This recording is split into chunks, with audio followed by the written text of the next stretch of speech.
கிறிஸ்பியான தோசை வேணும்னா இதுதான் எங்கள் வீட்டு சீக்ரெட் ரேஷியோ. உங்களுக்கும் சொல்கிறேன், ட்ரை பண்ணுங்கள். இட்லி அரிசி ஒரு படி, அதாவது 1 கிலோ எடுத்துட்டு உளுந்தம்பருப்பு 170 கிராம், வெந்தயம் 3 டேபிள் ஸ்பூன் சேர்த்து 6 to 7 மணி நேரம் ஊற வைங்க. தனித்தனி பாத்திரத்தில் ஊற வைக்கணும்.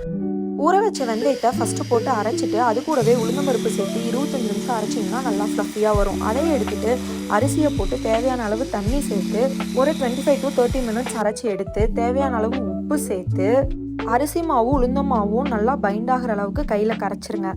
இப்போது கரைச்சி வச்சுருக்க மாவை மூடி போட்டு நைட் ஃபுல்லாக புளிக்க விட்டுருங்க. மாவு இந்த அளவுக்கு நல்லா புளிச்சு வந்திருக்கணும்.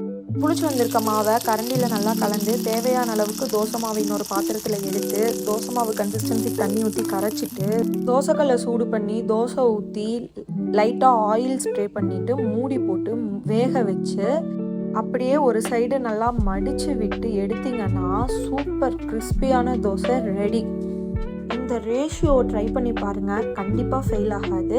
தனித்தனியாக தான் ஊற வைக்கணும், தனித்தனியாக தான் அரைக்கணும். மாவு நல்லா புளிச்சு வந்திருக்கணும். புளிச்சு வந்ததுக்கப்புறம் தண்ணி ஊற்றி கரைச்சி தான் தோசை ஊற்றணும்.